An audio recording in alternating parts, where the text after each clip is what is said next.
Okay, so today we are going to do 3 colors appearing as 4 and 4 colors appearing as 3 using Photoshop. So I'm starting here on my home page, and I'm going to go ahead and start a new file. Clicking New File, drag this over here, and I'm going to go to Print, and I'm going to choose a letter, an 8.5 by 11 size sheet of paper. Go over here where I have Orientation, click for Landscape Orientation, and go ahead and click Create for this one.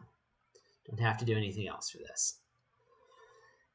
So with my blank sheet of paper here, my 8.5 by 11 print paper, I can go ahead and begin creating my grounds for the first one. And we're going to start with 3 colors appearing as 4. This is the rectangle tool, hotkey letter U down here. And if I select this, we'll see that it lets me drag. When I click and drag, it makes a box and it adds color to that box. That color is guided by this little color swatch here. This is foreground and background color swatches. And there's also a handy foreground and background color swatch here. It's also going to be down here in appearance, and I can change the appearance of this by clicking this little fill button, and we can see I already have some colors that were recently used. And I could click something like, let's say, this nice light blue color here to start. Now, you can also create a rectangle by just clicking anywhere. It will create the same size rectangle you had last time. And I'm going to drag these two together here. And let's talk now about how we're going to make this. So this is our grounds. So the 2 backgrounds that we're going to use. Right now, they're the same color. The trick to making 4 colors appear as 3 is going to be to go into this fill color. And up here at the top right, I have this little blurry color picker thing. To start out, the easiest way to do 4 colors appearing as 3 is going to be to choose a color that is, let's say I'm going to do maybe a blue up here like this. I'm going to desaturate that a little bit. You can see here we have our hue, our saturation, and our brightness. If we want to do everything by hue, which is the normal default for Photoshop, you can do that. You can actually do this by saturation. So I can drag across here like this, and it's going to just change the hue based solely on saturation or the brightness. And again, changing based solely on brightness. I am going to go back to hue for this one. And I want to go back sort of where I was to get a color, say kind of a pale, dusty blue like this. Just to start out, we're going to do that. Now, with this one, I'm also going to change this. And what I'm going to do is I'm going to choose a color somewhere across the spectrum from where the dusty blue is. In this case, maybe I'll go down into the, let's go down into the reds here. And maybe I'll desaturate this a little bit. I could change to something like that. And click OK. Now, right off, we can see these colors start to kind of clash. They have a little bit more difference because of their different hues, and then their similar saturations and their similar brightnesses. Let's grab another rectangle here. And I'm going to put that rectangle on here. You can see that this rectangle already feels like there's something going on here. This rectangle, there's a little bit more charged energy to it, that it sort of stands out from that blue. And I'm going to put another rectangle of that same color over here. Of course, it disappears. Now, these two rectangles, if I wanted to change both of them at the same time, over here in my layers panel, I have rectangle 3 and 4. You can't see rectangle 4 right now, but if I poke this little eyeball next to rectangle 3, see that it disappears and reappears. I can press and hold Shift and select both of these. I'm now going to be able to edit both of these to make sure that they're the same color. And this will make it easier for us to have the 3 colors appearing as 4. So I'm going to go ahead and click my fill color here again. Go in here. And because I know that both this blue, let's see if I can get it to show this. This blue and this brown are both in that same sort of this area of the color as far as saturation and brightness goes. This means that I can go in here and I should be able to pick a color very close to one of these grounds. And in this case, because it's already disappeared, I'm going to choose something, maybe I'm going to bump the hue like that. And if I click this, we're going to end up with something where the colors are starting to, this one's already looking very slightly darker than this one. We may have overshot this. I may even go as far as to change this hue to get nearer the saturation. And even now, we can see that there's a little bit of difference in these colors. This one looks a lot brighter than this one, looks a lot less saturated. And the fun of this particular project is that we can go through here and we can continue to play with this and try to make the colors appear.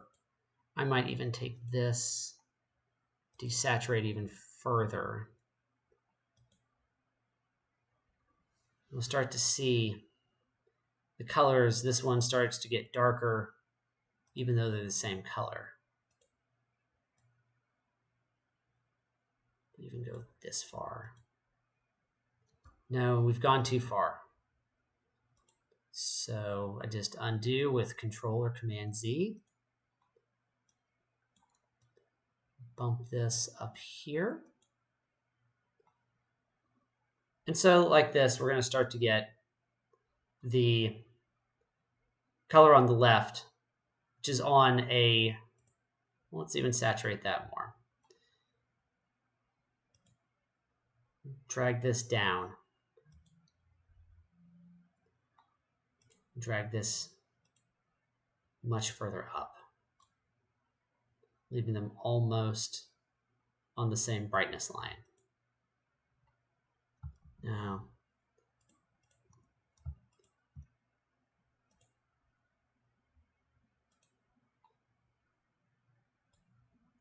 shift the hue on this and take this over.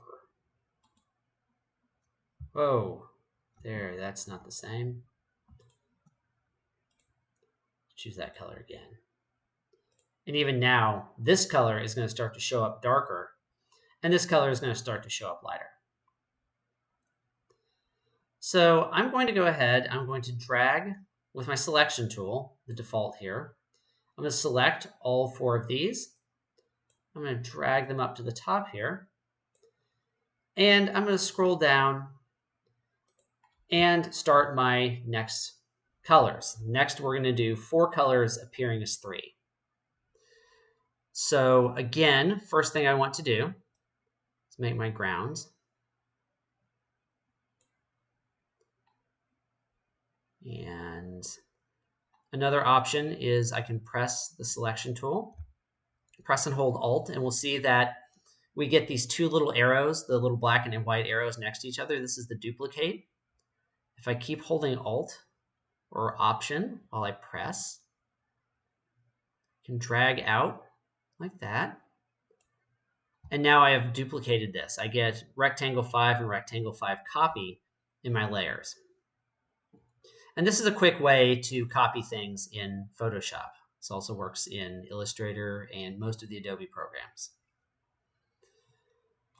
Let's change our colors here. This time I'm going to change this one and say, let's go for just a lemony yellow like that.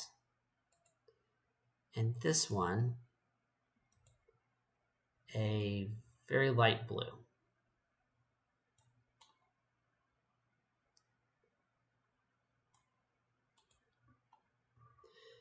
Now again, you can already see with these that we want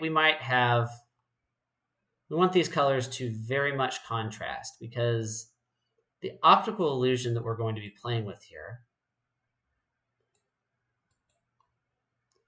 has to do with the eye looking at the color around something to determine the color within. So with this, we now have these two grounds that are more or less other sides of the color wheel. Let's cancel out of that for a second. Let's put our figure colors in here. And this time, I am going to take this color here. Again, I'm going to just copy this by pressing and holding Option or Alt. Dragging this over here, letting go. Now, with something like this, I'm going to have to take this next rectangle and drag it above the last one, because it's copied in place on top of this one. So with these, whoops, when in doubt, Control or Command 0 will snap me back to where I've zoomed in too far there. And I'm going to press Shift. No, I'm going to press, oh, I did it again. Control. Pressing Alt will zoom me in. Pressing Control will let me select these two layers here. And I'm going to push them, very similar to this, I'm going to push them into a middle ground. Something like this, or even maybe that. Now, from here, with 4 colors appearing as 3, right now we have 3 colors appearing, almost 3 colors appearing as 4. And the trick here is that you can take this color. Notice how this one already looks slightly different, slightly lighter than this one. I could say, well, very subtly, I might be able to get in here, darken that color, such that we can see the new and the current color. Go even, maybe increase saturation. And even here, we start to see these colors looking very, very similar. Maybe back that out just a little bit. Nope. Undo.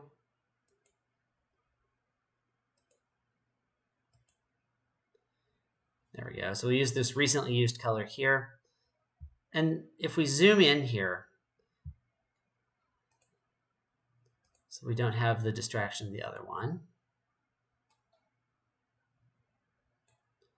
we should be able to get fairly close. Maybe I'll darken this one a little bit. No, we've gotten further away now. So Edit, Undo, or Command Z here.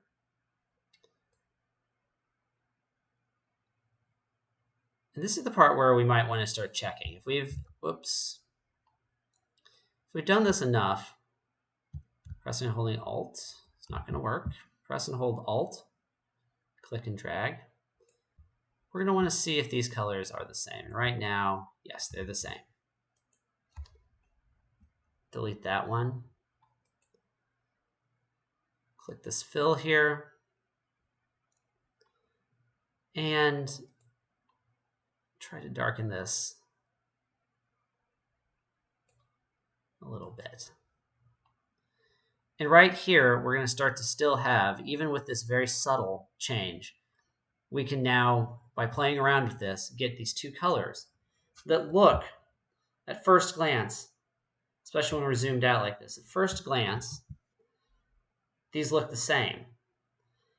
Now, Josef Albers, who came up with the idea for this, one of the things that he would often have his students do is then take a swatch of this color, and a swatch of this color, and put them down at the bottom to prove that the two colors are in fact different.